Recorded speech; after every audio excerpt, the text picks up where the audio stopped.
오늘은 다니엘서 5장 말씀을 통해 쾌락 속에서 분별하라, 쾌락 속에서 분별하라는 제목으로 하나님의 말씀을 함께 살펴보도록 하겠습니다. 몇 년 전, 최근에도 베스트셀러인데 역행자라는 책이 있었습니다. 큰 화제였죠. 저자 자청은 젊은 사람인데 이렇게 말을 합니다. 그 책에서 게임에 공략집이 있듯이 인생에도 공략집이 있다. 그 공략집을 믿고 치트키를 획득하면서 자신의 인생은 혁신적으로 변해갔다. 지금은 아무 일도 하지 않아도 월 1억씩 버는 자동 수익이 완성되었다. 라고 자기네 삶을 들어서 이렇게 그랬습니다. 즉, 수능자의 삶을 살아가며 모든 사람들이 성공할 수 없는데 역행하는 삶을 살아야지 자기가 성공할 수 있고, 역행하는 삶을 살아서 자기가 성공했다고 말하면서 역행자가 되는 7단계를 제시합니다. 그 책에서. 먼저 1단계는 자신의 자의식을 해체해야 된다. 2단계는 자신의 정체성을 스스로 만들어야 된다. 3단계는 유전자 오작동 극복을 해야 된다. 그래서 요 세 단계를 통해서 내가 태어나고 내 가정이 내가 살아오면서 가졌던 이 본능, 원래 자신의 모습을 그 본능의 꼭두각시의 끈을 잘라내야 된다, 먼저. 그리고 4단계에는 뇌를 최적해야 된다. 옛날엔 자기가 똑똑하지 않았는데 최적화를 해가지고 이제는 자기가 똑똑해졌다는 거예요. 그 5단계는 지식을 습득해야 되고, 6단계는 상황별 테크트리를 알아야서 빠르게 도달해야 된다라고 얘기합니다. 즉, 새로운 삶의 방식을 구축해야 된다는 거예요. 그 마지막 7단계는 무엇이냐면 이 과정을 1단계부터 6단계를 반복하면서 수없는 패배를 통해 성장해야 된다라고 주장을 합니다. 솔직히 말씀드리면 이 책의 내용에 공감되고 동의되는 내용들이 많이 있습니다. 버리고 채우는 것을 반복하라는 것은 설득적이기 때문이죠. 성경에서도 옛사람을 벗어버리고 새 사람을 입으라는 말씀과 맞닿아 있는 책의 내용이기 때문입니다. 그런데 이런 자수성가 자기계발서에는 공통된 한계가 있습니다. 운명은 스스로 개척하는 것이고 자식은 개척했다는 것이죠. 그래서 중요한 건 뭐냐면 운명을 스스로 개척하기 위해서는 자기 확신이 중요하다. 자기 해석을 해야 된다. 자기 공략집을 가지고 있어야 된다. 이것이 삶의 기준이라고 이야기합니다. 바로 이 지점에서 모든 자기계발서 또는 이런 자수성가형의 이야기들은 의문이 생깁니다. 정말 그걸로 충분할까? 자기 확신으로 성공할 수 있단 말인가? 왜냐하면 그런 사람들 대다수가 또 실패도 하고 나중에 보면 거짓된 것이라 드러나기도 하거든요. 또 실패한 사람이라고 확신이 없지 않습니다. 큰 실패를 한 사람이 엄청난 확신과 엄청난 재능이 있는 사람들이 큰 실패를 경험하기 때문이죠. 그 자기 확신으로 충분한 건가? 아니면 내 자기 해석이 언제나 옳을까라는 질문입니다. 오늘 본문에 나오는 벨사살 왕도 자신을 믿었습니다. 그래서 귀족 1000명을 앞에 두고 자신의 위대함을 가시하기 위해서 큰 잔치를 배설했습니다. 그런데 바로 그 날 밤 벨사살은 살해당합니다. 과시하는 그날 밤 살해당해요. 문제는 자기 확신이 아니었습니다. 분별력이 없었던 것이죠. 그 정도로 자기가의 자리가 위험한 상황인 거를 영적으로나 정치적으로 둔감했던 것이죠. 그래서 큰 성공을 이룬 이들조차 자신의 성공 비결을 말할 때 항상 운을 언급하는 것입니다. 그 순간에 잘 몰랐는데 그 결정이 나중에 보니까 엄청난 분별력이 있고 자기보다 뛰어난 사람과 나의 차별을 줬다라는 걸 깨닫고 나서 운이 정말 있었구나라고 해서 운 좋은 사람들을 보는 것이죠. 사랑하는 성도 여러분, 첫 번째 던졌던 질문을 다니엘의 삶의 자리에서 다시 한번 생각해 보겠습니다. 다니엘의 입장에서 다니엘은 두 번의 나라가 멸망하는 것을 목격한 사람입니다. 한 번도 쉬운 게 아닌데 두 번을 경험해요. 첫 번째는 뭐냐면 조국 남유다가 멸망당했습니다. 어린 나이에 포로로 끌려와요. 왜요? 귀족이라고, 왕가의 사람이라고, 똑똑한 사람이라고 선별돼서 1차로 포로로 끌려옵니다. 하나님의 섬기는 거룩한 나라가 바벨론이라는 신성 제국에 무너지는 것을 눈으로 목도했습니다. 생이별을 했고 얼마나 고통스러웠을까요?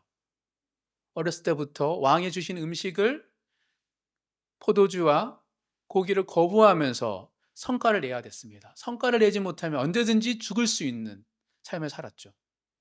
그리고 실제로 몇 번의 위기 속에서 다른 사람들 때문에, 왕의 어떠한 꿈 때문에 자신의 목숨이, 수객들의 목숨이 한순간에 없어질 수 있는 위기가 있었습니다.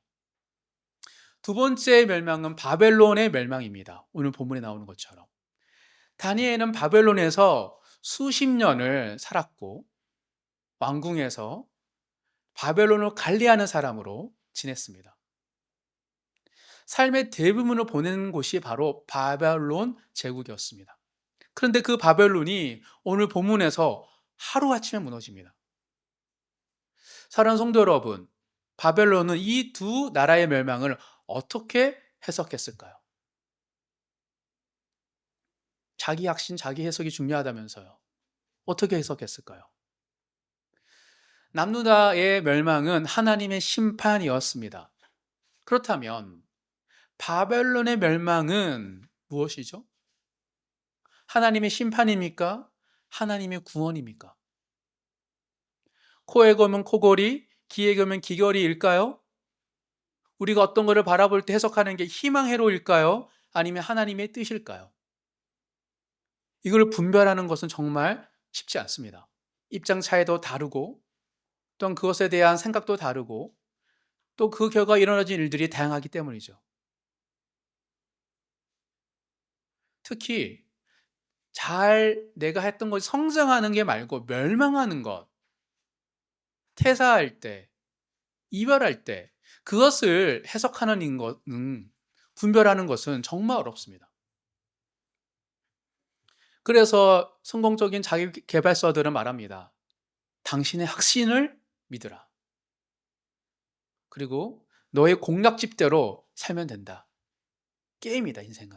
이야기하는 것이죠. 그러나 그 확신이 언제나 좋은 결과를 보장하지는 않습니다. 실제로 그것들 다 가리고 성공한 소위 몇 번의 케이스만 자랑할 뿐이죠. 벨사살이의 자기 확신은 그날 밤 죽음으로 끝마쳤습니다. 얼마나 확신이셨으면 기적 청명을 불러서 잔치를 했을까요? 그러나 같은 자리에서 다니엘은 달랐습니다. 두 국가의 멸망을 모두 목격했지만 다니엘의 삶은 오히려 지속적으로 높아졌기 때문입니다. 도대체 다니엘의 삶은 어떻게 그렇게 지속적으로 높아졌을까요? 수많은 사람이 원하는 성공적인 삶을 살았던 다니엘, 어떻게 가능했을까요? 자기 확신으로는 다니엘의 삶을 해석할 수 없습니다. 오직 믿음의 해석으로만 다니엘의 삶을 설명할 수 있습니다. 오늘 본문을 통해 다니엘의 삶을 간통하는 영적 통찰력을 우리 또한 소유하기 위해서 꼭 기억해야 할 사실 세 가지를 함께 나눌 때 도전과 은혜가 되시는 모든 성도님 되시길 주님의 이름으로 축복합니다. 풍성한 생명 다니엘처럼 영적 분별력을 소유하기 위해서는 첫째, 알면서도 낮추지 않는 교만을 경계해야 합니다. 알면서도 낮추지 않는 교만을 항상 경계해야 돼요. 알면서 안 하는 경우가 참 많이 있습니다. 1 절부터 4절 5 장 1 절부터 4절 다시 한번 읽도록 하겠습니다. 벨사살 왕이 그의 귀족 1000명을 위하여 큰 잔치를 베풀고 그 1000명 앞에서 술을 마시니라. 벨사살이 술을 마실 때에 명하여 그의 부친 느부갓네살이 예루살렘 성전에서 탈취하여 온 금, 은 그릇을 가져오라고 명하였으니 이는 왕과 귀족들과 왕후들과 후궁들이 다 그것으로 마시려 함이었더라. 이에 예루살렘 하나님의 전 성소 중에서 탈취하여 온 금그릇을 가져오매 왕이 그 귀족들과 왕후들과 후궁들과 더불어 그곳으로 마시더라. 그들이 술을 마시고는 그 금, 은, 구리, 새, 나무, 돌로 만든 신들을 찬양하니라. 벨사살 왕이 귀족 1000명을 앞에 두고 큰 전치를 베풉니다. 근데 충격적인 일을 하죠. 예루살렘 성전에서 탈취해온 하나님의 거룩한 기물, 금, 은 그릇을 가져다가 잔치에 사용합니다. 그 잔으로 술을 마시며 그리고 손으로 만든 우상들을 찬양합니다. 하나님의 기물은 술잔으로 만들고 자신들이 만든 신들을 그 술잔을 마시며 찬양한다는 거예요. 벨사살 왕은 왜 이런 일을 했을까요? 그 귀족 1000명 앞에서 자신의 위대함을 과시하기 위해서입니다. 자신을 높이기 위해서 이스라엘의 하나님 여호와 하나님을 조롱하고 멸시한 것이죠. 하나님을 이용한 겁니다. 자신을 높이기 위해서. 하나님의 성전을 짓밟고. 이런 위에 사람들이 많이 있습니다. 하나님을 자신을 높이기 위해 이용하는 사람들. 그래서 후반부에 보면 다니엘이 이 사건의 핵심을 정확히 지적합니다. 22절. 오늘 본문은 우리가 볼 때는 앞절의 벨사살의 행동과 뒤에 다니엘이 해석하는 것을 넘나들면서 함께 벨사살과 다니엘을 비교하는 방식으로 살펴보도록 하겠습니다. 22절 다 같이 함께 읽겠습니다. 벨사살이여 왕은 그의 아들이 되어서 이것을 다 알고도 아직도 마음을 낮추지 아니하고. 성경에서 부친 아들이라고 번역된 단어는 원어로 보면 후손, 자손 계보입니다. 그러니까 부친이라고 진짜 아버지하고 할아버지, 증조할아버지가 될 수 있어요. 아들이라고 진짜 내 아들이 아니라 손자가 증손자가 될 수 있습니다. 정확하게는 느부갓네살의 손자가 벨사살입니다. 그 손자로서 알면서도 느부갓네살 왕의 이야기를 알면서도 마음은 낮추지 않았다라고 다니엘이 지적하고 있습니다. 이것이 핵심입니다. 벨사살은 몰라서가 아닙니다. 알면서도 자신을 높이기 위해서 하나님의 성전키를 일부러 가져와서 일부러 쓰게 하고 그것을 나는 느부갓네살 우리 할아버지는 여호와 하나님을 두려워하고 찬양했지만 나는 깔보아 내가 만든 신이 더 높아라고 자신을 드러낸 거예요. 그걸 정확하게 다니엘이 지적하고 있습니다. 그럼 구체적으로 다니엘이 벨사살에게 이야기하는 그 사건은 어떤 사건을 벨사살이 알고 있었다라고 말하고 있는지 살펴보겠습니다. 왜냐면 손자니까 모른다 할 수 있잖아요. 그런데 이거는 절대 부인하지 못한 사건이 있었습니다. 17절부터 21절까지 함께 다니엘이 설명합니다. 함께 읽겠습니다. 다니엘이 왕에게 대답하여 이르되 왕의 예물은 왕이 친히 가지시며 왕의 상급은 다른 사람에게 주옵소서. 그럴지라도 내가 왕을 위하여 이 길을 읽으며 그 해석을 아뢰리이다. 왕이여 지극히 높으신 하나님이 왕에 붙인 느부갓네살에게 나라와 큰 권세와 영광과 위엄을 주셨고 그에게 큰 권세를 주셨으므로 백성들과 나라들과 언어가 다른 모든 사람들이 그의 앞에서 떨며 두려워하였으며 그의 임의로 죽이며 임의로 살림이며 임의로 높이며 임의로 낮추었더니 그가 마음이 높아지며 뜻이 완악하여 교만을 행함으로 그의 왕위가 폐한바되며 그의 영광을 빼앗기고 사람 중에서 쫓겨나서 그의 마음이 들짐승의 마음과 같았고 또 들나귀와 함께 살며 또 소처럼 풀을 먹으며 그의 몸이 하늘 이슬에 젖었으며 지극히 높으신 하나님이 사람 나라를 다스리시며 자기의 뜻대로 누구든지 그 자리에 세우시는 줄을 알기에 이르렀나이다. 느부갓네살의 삶은 바벨론의 성장이었지만 동시에 하나님이 그를 하나님의 나라 이스라엘을 치고 심판하는 도구로 사용하셨습니다. 그런데 이 도구가 울쭉거리고 교만해지니까 하나님께서 계속 느부갓네살에게 꿈을 통하여 신상 앞에서 풀무불에서 살리는 다니엘의 세 친구의 사건을 통하여 계속 사인해 주셨죠. 그래도 또 교만해져요. 그래서 오늘 우리 살펴보지 않았지만 지난주에 3장이었고 지금 5장이잖아요. 4장에서 또 느부갓네살이 교만해집니다. 그래서 하나님께서 느부갓네살에게 다니엘을 통하여 심판을 선고하는 어떤 심판이냐면 정신을 잃고 들짐승처럼 삽니다. 느부갓네살이 무려 7년 동안 7년을 살다가 때가 이르러 하나님이 총명을 돌이키면서 그때 느부갓네살이 진짜 하나님이 어떤 분이신지를 고백하게 됩니다. 우리 다니엘서 4장 36절 37절 느부갓네살이 회복되고 나서 때 이야기를 한번 읽어보도록 하겠습니다. 다니엘 4장 36절 37절 다 같이 읽겠습니다. 그때에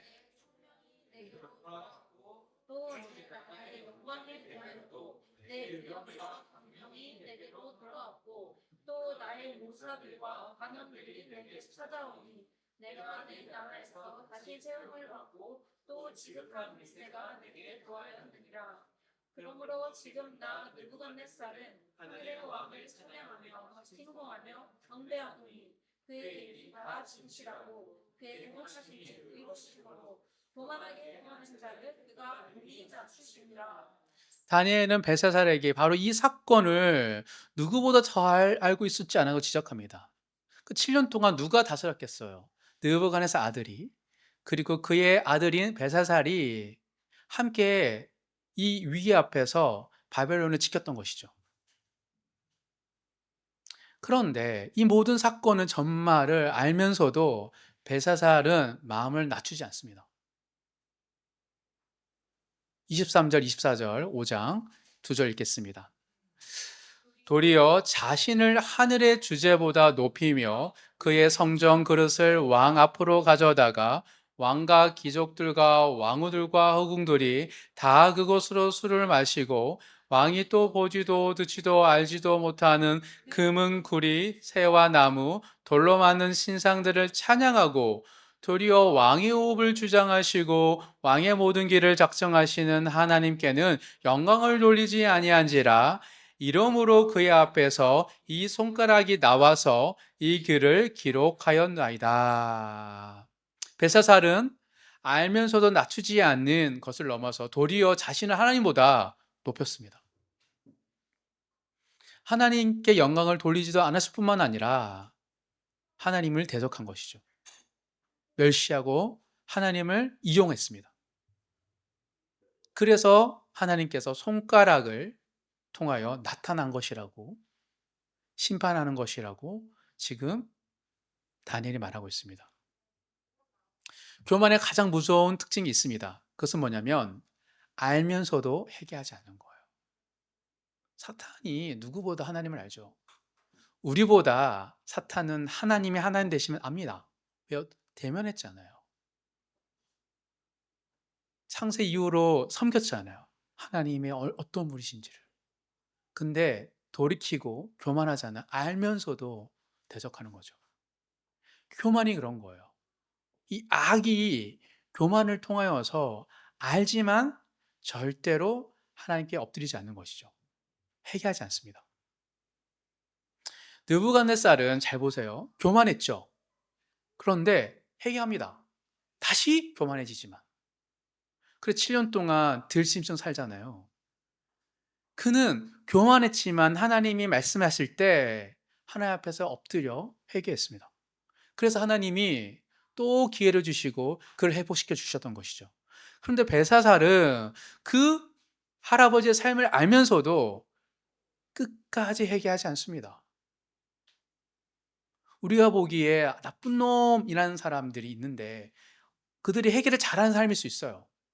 우리가 볼 때는 별로 나쁜 짓을 안 했지만 완고한 사람이 있을 수 있습니다. 즉 회개가 중요해요. 즉 알면서도 낮추지 않는 교만은 회개의 문을 닫아버립니다. 마음이 완고해요. 그래서 미안해, 죄송해, 하나님께 회개하는 말을 거의 하지 않죠. 이거는 교만한 사람의 특징입니다. 사랑하는 성도 여러분, 우리는 하나님을 알고 있습니다. 또 말씀을 듣기도 하고 깨닫기도 합니다. 어떻게 살아야 되는지도 알고 있죠. 그런데 알면서도 순종하지 않고 낮추지 않는 것, 그것은 교만이 우리 안에 있기 때문입니다. 이것이 우리의 문제예요. 영적인 분별력은 아는 것에서, 경험하는 것에서 시작하는 게 아닙니다. 그 아는 것을, 하나님의 말씀을 하나님의 뜻대로 낮춤으로 살아낼 때 비로소 영적 분별력이 생기기 때문입니다. 이게 벨사살과 느부갓네살 다른 점이었고, 벨사살과 다니엘이 지금 서로가 대척점에 서 있는 모습입니다. 풍성한 생명 다니엘처럼 영적 분별력을 소유하기 위한 첫 번째 걸음은 알면서도, 모르는 게 아닙니다. 이미 내가 알고 있는 것, 알면서도 낮추지 않고 순종하지 않는 그 교만을 경계하는 것에서 시작됩니다. 하나님에 대해서 아는 만큼 하나님 앞에 낮아지심으로 교만하지 않게 살아가시는 모든 성도님 되시길 주님 이름으로 축복합니다. 풍성한 생명 다니엘처럼 영적 분별력을 소유하기 위해서 두 번째는 세속적인 허영심을 버려야 합니다. 세속적인 허영심을 버려야 돼요. 5절, 6절 다 같이 읽도록 하겠습니다. 그때에 사람의 손가락들이 나타나서 왕궁 촛대 맞은편 석회벽에 글자를 쓰는데 왕이 그 글자 쓰는 손가락을 본지라. 이에 왕이 즐기던 얼굴빛이 변하고 그 생각이 번민하며 너를 쫓다리가 아디가 녹는 듯하고 그의 무릎이 서로 부딪힌지라. 잔치가 무르익는 순간입니다. 그 순간에 갑자기 손가락이 나타나 벽에 글자를 씁니다. 그 손가락들을 보고 그 쓰는 걸 봤어요. 벨사살 왕이. 얼굴빛이 변합니다. 넓적다리가 녹는 듯하고 무릎에 서도 부딪히고 온몸으로 그게 신적 행위이고 경고임을 깨닫습니다. 신기한 게 아니에요. 부들부들 떨어요. 사랑하는 성도 여러분, 목회를 하다 보면 어떤 믿음의 선언을 하고 선포를 하고 누군가 할 때 벌벌 떨 때가 있어요. 진짜 그걸 몇 번 목격했습니다. 나는 그냥 하나님 말씀인 것 같다라고 단순하고 담백하게 전했는데 그 사람이 벌벌 떨어요. 막 그러면서 막 두려워하더라고요. 그런데 신기한 건 회개는 다릅니다. 그리고 떠난 경우가 굉장히 많습니다. 그 순간 벨사살이 어떻게 반응합니까? 7절 다 같이 읽겠습니다.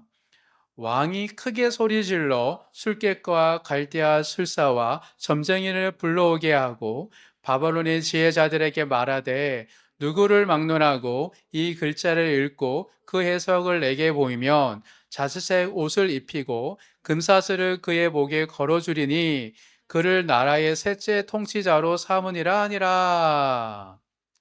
벌벌 떨던 벨사살은 손가락에 쓴 그 글자를 읽고 해석하고 싶어 합니다. 얼핏 보면 그 신적 경고에 두려워서 내가 그대로 회개하려고 그 뜻이 무엇인지를 찾고 싶어 하는 것처럼 보입니다. 그런데 결과도 알고 있지만 그렇게 벌벌 떤 사람이 뜻을 해석하는 자에게 내건 조건을 보면 조금 기묘합니다. 뭐죠? 자주색 옷. 자주색은 알죠? 왕이 입던 옷이죠. 금목걸이, 금사슬 목걸이. 그리고 나라의 셋째 통치자로라는 엄청난 특혜를 내겁니다. 상상해 보세요. 자주색 옷을 결과적으로 다니엘이 거부하잖아요. 근데 입히잖아요. 금목걸이까지. 심판의 경고를 잘 보세요. 자신의 왕국을 번성하게 할 이벤트로 만들고 있어요. 이게 이제 탁월한 엔터테인먼트들의 하는 시도죠. 큰 나라를 제국에 이끈 사람들은 퍼포먼스를 하잖아요. 자기가 벌벌 떠는 그 순간에도 그거를 자기 왕국에 자랑할 거로 삼고 있어, 이벤트로. 두려워하는 사람의 태도가 아닙니다. 정치적 위기를 로또 행사로 둔갑시키는 달고 다른 정치 모사꾼의 행위입니다. 다니엘이 글자를 해석한 이후 벨사살의 반응을 보면 이것이 더 뚜렷해집니다. 25절부터 28절 다 같이 읽겠습니다. 기독된 글자는 이것이니 곧 메데메네 대개 우르바시니라. 그 글을 해석하건대 메데는 하나님이 이미 왕의 나라의 시대를 세워서 그것을 끝나게 하셨다 하미요. 대개는 왕의 저울을 달아보니 부족함이 보였다 하미요. 베레스는 왕의 나라가 나뉘어서 메데와 바사 사람에게 준바되었다 함이니다니. 베레스는 우르바신입니다. 오늘로 볼 때. 근데 메네 대겔이잖아요. 메네가 두 번 있죠. 다니엘은 그 글자를 정확하게 해석합니다. 아무도 해석 못하는데 메네 하나님이 왕의 나라를 끝나게 하셨다. 두 번 적혀 있는 거죠. 대겔 저울을 달아보니 하나님의 저울을 달아보니 벨사살은 부족했다. 우르바신 나라가 나뉘어 메데와 바사에게 주어진다. 메데가 다스렸다가 곧이어 바사 페르시아가 바로 이어받습니다. 명백한 심판의 선언입니다. 그 심판을 듣고 벨사살의 반응을 보겠습니다. 29절입니다. 이에 벨사살이 명하여 그들이 다니엘에게 자주색 옷을 입히게 하며 금사슬을 그의 목에 걸어주고 그를 위하여 조서를 내려 나라의 셋째 통치자로 삼으니라. 끝까지 퍼포먼스는 해요. 왜냐하면 처음부터 기획된 거거든. 1000명 와서 여호와의 성전에 기물을 주고 자기가 만든 자기도 모르는 그런 신들을 만들어 숭배하게 하는 그게 모든 게 짜여진 각본이었어요. 근데 손가락에 나타났거든요. 그 돌발 상황을 또다시 자신이 세운 계획 안에 넣는 거예요. 그러니까 금사슬 목걸이 화려하잖아요. 반짝반짝거리고 자수색 옷을 굳이 다니엘이 거부했는데 입히고 하는 거죠. 그게 당일에 이루어진 사건입니다. 벨사살이 어떻게 어렸을 때부터 뭘 보고 배웠고 어떻게 나라를 다스렸는지가 드러난 겁니다. 하나님의 경고를 자신을 높이는 큰 잔치에 걸맞는 퍼포먼스로 끝까지 끌고 갑니다. 가장 충격적인 것은 심판의 선언을 들었으면서도 회개는 안 해요. 회개하면 내 문제잖아요. 내 문제가 아니라 퍼포먼스를 삼아야 되니까 절대 회개하지 않죠. 마치 아무 일이 없는 것처럼 내가 끝났다고 들었는데 지금 벌벌 떨었으면서도 아무 일이 없었던 것처럼 다니엘의 셋째 통치자로 바로 선언합니다. 자신의 나라가 영원할 것처럼. 그리고 왕 노릇을 계속하죠. 어떻게 이렇게 할 수 있었을까요? 사실은 우리가 멀리 안 봐도 우리 주위에 이런 사람들이 있어요. 신기할 정도죠. 한국 축구도 그렇고 여러 가지 보면은 이게 있습니다. 어떻게 그럴 수 있었죠? 그건 허영심 때문이에요. 허영심의 사전적 의미는 자신의 분수에 어울리지 않는 필요 이상의 거치대나 외관상의 화려함에 들뜬 마음이라고 사전에서 말하고 있습니다. 그러니까 어울리지 않는 들뜬 마음이에요. 지금 나의 분수, 나의 상황, 나의 환경에서는 이렇게 반응하면 안 되는데 갑자기 뭐가 새로운 일이 일어난 것도 들뜬 그런 행동들을 하는 거죠. 필요 이상의 거칠애와 외관상의 화려함을 가지고. 이게 허영입니다. 허영심. 허영심은 세 가지로 작동하죠. 심판의 경고 앞에서도 허세를 부립니다. 벨사살은. 그리고 회개할 자리를 해석의 문제로 바꾸어 버립니다. 모든 제국의 똑똑한 사람 중에 누구냐 찾는 그런 돌발성 이벤트를 만들죠. 그리고 이제 너는 끝났어라는 하나님의 심판의 선언에 앞에서 안일하게 대처합니다. 이게 허영심이 드러나는 증상이에요. 허영이 있는 사람들이 알면서도 교만합니다. 엎드리지 않아요. 연결돼요. 허영심이 있기 때문에 첫 번째 알면서도 낮추지 않는 거예요. 왜? 허영심이 나를 지탱해 주는 거니까. 자기 확신, 자기 이해, 공략집 이거는 다 허영심을 부추기는 자양분이 될 수 있습니다. 그래서 전도서 1장 2절에서는 이렇게 말하죠. 헛되고 헛되며 헛되고 헛되니 모든 것이 헛되도다. 솔로몬이 다 해봤잖아요. 모든 걸 퍼포먼스 다 해봤거든요. 후궁만 해도 엄청나잖아요. 할 수 있는 거 다 했어요. 지식이 많아서. 근데 그 모든 것이 헛됨을 고백합니다. 벨사살의 허영심이 바로 이것이죠. 헛된 것들인데 그걸 실체인 것처럼 붙들고 살았던 것입니다. 하나님의 심판의 경고 앞에서도 그 헛된 것을 놓지 못했습니다. 느부갓네살은 그 순간에 놓고 해결합니다. 다시 잡아서 그렇지. 근데 벨사살은 해결조차 안 합니다. 사랑하는 성도 여러분, 우리도 하나님의 경고를 매주 매일 듣죠. 그리고 말씀 앞에서 불편함을 느낍니다. 내 안에 허영심 같은 거 있기 때문에. 그런데 회개 대신 더 빠르게 살거나 더 그럴듯하게 보이려고 합니다. 그래서 뭔가 불편한 사람들은 막 일을 찾아요. 그리고 막 열심히 살아요. 이게 세속적인 허영심입니다. 그래서 안식은 허영심을 빼는 거예요. 안식은 뭐예요? 안 하는 거잖아요. 하나님 앞에 엎드리는 거잖아요. 회개하는 거잖아요. 분주한 사람들은 허영심을 벗어날 수 없습니다. 그걸 계속 부추기기 때문에. 풍성한 생명 다니엘처럼 영적 분별력을 소유하기 두 번째 걸음은 세속적인 허영심을 버리는 것에 있습니다. 하나님의 경고 앞에 겸손히 엎드리시는 모든 성도님 되시길 주님의 이름으로 축복합니다. 마지막 세 번째, 풍성한 생명 다니엘처럼 영적 분별력을 소유하기 위해서는 쾌락이 아니라 하나님의 영광을 추구해야 됩니다. 세상은 즐거움이 있습니다. 예수님이 이 땅에 오셔서 즐기셨어요. 그러니까 즐거움을 포기하는 얘기가 아닙니다. 세상에서 주는 즐거움을 넘어서는 쾌락이 있는데 그 쾌락이 우리의 목적이 아니라 하나님의 영광이 우리의 목적이 되어야 된다는 얘기입니다. 오늘 본문 10절에서 12절, 3절 다 같이 읽겠습니다.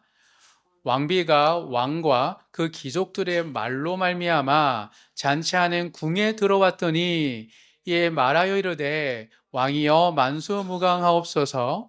왕의 생각을 번민하게 하지 말며 얼굴빛을 변할 것도 아니니이다.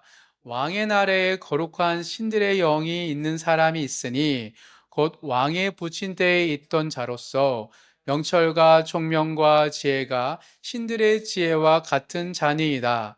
왕에 붙인 느부갓네살 왕이 그를 세워 박수와 술객과 갈대아의 술사와 점쟁이의 어른을 삼았었으니 왕이 벨드사살이라 이름하는 이 다니엘은 마음이 민첩하고 지식과 총명이 있어 능히 꿈을 해석하며 은밀한 말을 밝히며 의문을 풀 수 있었나이다.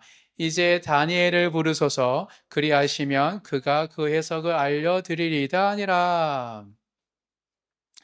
재밌는 것은 벨드사살이라 이름하는 다니엘라고 왕비가 얘기하죠. 다니엘의 이름을 잃지 않은 것 같습니다. 그를 공개적으로 썼던 것처럼 보여요. 그 정도의 자리에 올라서. 왜요? 느부갓네살이 여호와 하나님 인정했기 때문이죠. 다니엘은 하나님을 찬양한 이름이잖아요. 벨사살이 두려워했을 때 왕비 있는 그곳에 없었던 것 같아요. 왕비가 들어오죠. 그 왕비는 누군가를 기억합니다. 다니엘입니다. 왕의 나라에 거룩한 신들의 영이 있는 사람이 있다. 이름도 이게 다니엘이다. 여기서 중요한 사실이 있습니다. 벨드살의 잔치에 다니엘은 없었습니다. 기적 천명이 모인 그 자리, 하나님의 성전 기물로 술을 마시는 그 자리, 우상을 찬양하는 그 자리에 다니엘은 있지 않았습니다. 그런데 왕비가 기억합니다. 쾌락의 잔치에서 가장 멀리 있었던 사람, 그러나 바벨론의 위기 앞에서 늘 바벨론을 구원했던 하나님의 영으로 성령으로 충만한 산 사람, 바로 다니엘입니다. 30절 31절 읽겠습니다. 그날 밤에 갈대아 왕 벨사살이 죽임을 당하였고 메대 사람 다리오가 나라를 얻었는데 그때의 다리오는 62세였더라. 그날 밤에 벨사살은 살해당합니다. 바벨론 제국은 이 순간 무너지죠. 수백 년간 고대 근동을 지배했던 그 강대한 제국이 이렇게 허무하게 하루아침에 무너지고 나라가 나뉩니다. 그런데 다니엘은 제국이 바뀌어도 계속 높은 자리에 있었습니다.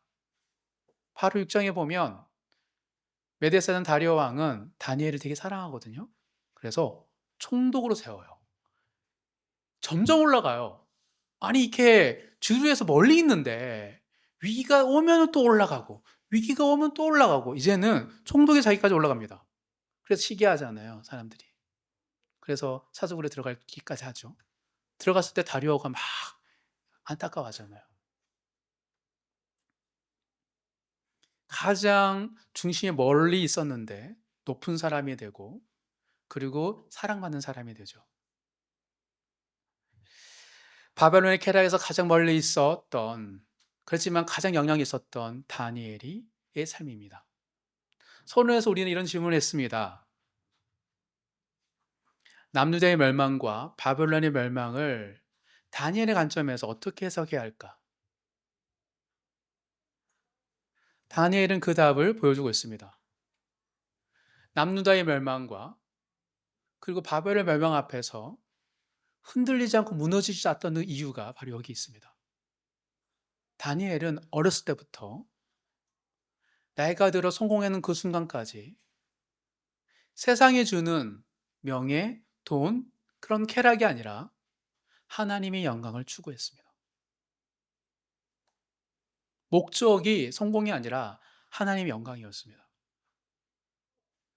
그러하기에 하나님은 다니엘을 지속적으로 높이 세우시며 이스라엘 백성을 포로가 되게 하셨지만 기한이 이르기까지 많은 이스라엘 백성들에게 용기를 잃지 않고 하나님의 주권과 계획을 믿게 하는 하나님의 사람으로 세워졌던 것입니다. 오늘 우리가 살아가는 이 세상은 또한 어떤 세상입니까? 요한계시록 18장에서는 이 세상을, 우리가 살아가는 세상을 영적인 바벨론이라고 해석합니다. 그 요한계시록 18장 4절에서는 이렇게 말합니다. 한번 찾아보겠습니다. 요한계시록 18장 4절.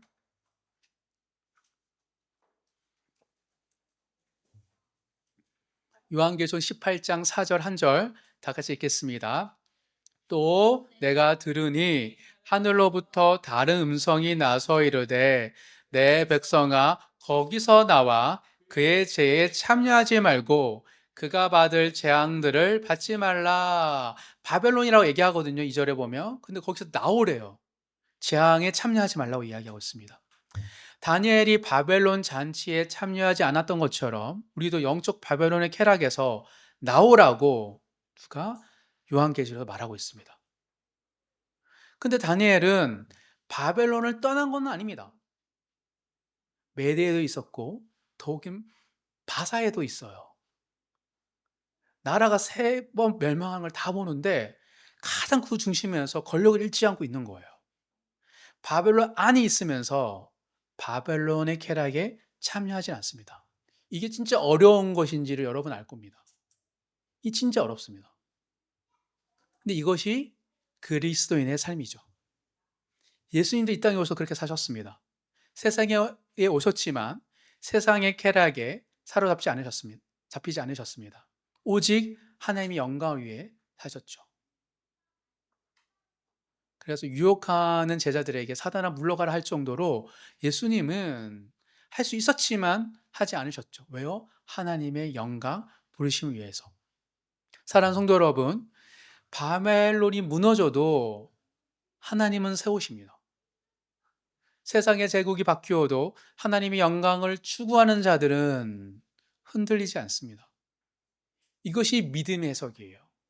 물론 그 가운데 죽은 자도 많죠. 순교당한 사람도 있고. 그런데 중요한 거는 하나님의 영광, 그리 아니하실지라도 믿음을 선택했던 자들은 자신의 삶에 대한 해석을 할 때 자기 확신, 자기 경험, 자기 재능, 능력, 외모가 아니라 믿음이라고 말을 합니다. 이게 영적 분별력이죠. 풍성한 생명 다니엘처럼 영적 분별력을 소유하기 위한 마지막 세 번째 걸음은 쾌락이 아니라 하나님의 영광을 추구해야 한다는 것입니다. 바벨론 같은 이 세상에서 항복판에서 머물면서 쾌락에 흔들리지 않고 하나님의 영광을 추구하며 살아가시는 모든 성도님 되시길 주님 이름으로 축복합니다. 말씀을 정리하겠습니다. 오늘 우리는 다니엘 5장 말씀을 통해 풍성한 생명 다니엘처럼 시리즈 세 번째 말씀을 함께 살펴보았습니다. 분별하라는 말씀이었습니다. 서론에서 우리는 질문했습니다. 자기 확신만으로 충분한가? 자기 해석이 언제나 옳은가? 벨사살은 자신을 확신했지만 그날 밤 죽었습니다. 다니엘은 자신을 확신하지는 않았지만 제국이 바뀌어도 흔들리지 않았습니다. 그 차이는 무엇입니까? 첫째, 다니엘은 알면서도 낮추었습니다. 벨사살은 그렇지 못했죠. 벨사살은 느부갓네살의 교훈을 다 알고도 마음을 낮추지 않았습니다. 그러나 다니엘은 하나님 아는 만큼 하나님 앞에 낮아졌습니다. 둘째, 다니엘은 세속적 허영심을 버렸습니다. 벨사살은 심판의 경고 앞에서도 허세를 부렸고 회개할 자리를 해석의 이벤트로 바꾸었으며 끝까지 회개하지 않았지만 다니엘은 헛된 것을 추구하는 잔치에 참여하지 않습니다. 셋째, 다니엘은 쾌락이 아니라 하나님의 영광을 추구했습니다. 벨사살의 잔치 자리에 다니엘은 없었죠. 바벨론 안에 있었지만 바벨론의 쾌락에는 참여하지 않는 것. 이것이 하나님의 영광을 추구하는 자들의 삶의 방식입니다. 사랑하는 성도 여러분, 남다의 멸망도 바벨론의 멸망도 결국 하나님의 손 안에 있습니다. 멸망을 해석하는 눈, 세상을 분별하는 눈은 자기 확신에서 오지 않습니다. 내가 이래서 그랬나? 내가 저래서 그랬나? 내가 이랬어야 되는데? 내가 하나님 더 드렸어야 되는데? 이건 자기 확신에 대한 생각이죠. 낮아짐, 그 앞에서 겸손함, 그 하나님의 영광을 향한 끊임없는 시선, 이것이 다니엘의 영적 분별력이었습니다. 우리가 사는 세상도 마찬가지입니다. 바벨론 같은 일들이 있죠.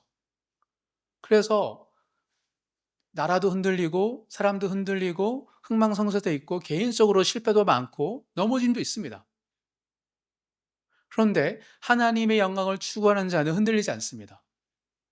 안 돼도 막혀도 또 길을 내시고 돌아가게 하시고 또 넘게 하시고 하면서 끊임없이 그 모든 순간순간마다 광야 같은 인생이라 할지라도 마치 갈렙처럼 여호수아처럼 믿음의 고백을 하며 견고한 사람으로 살아가는 것이죠. 다니엘이 그랬습니다. 다니엘처럼 알면서도 낮추고 허영심을 버리고 하나님의 영광을 추구하며 풍성한 생명으로 이 시대를 분별하며 살아가시는 모든 성도님 되시길 주님의 이름으로 축복합니다.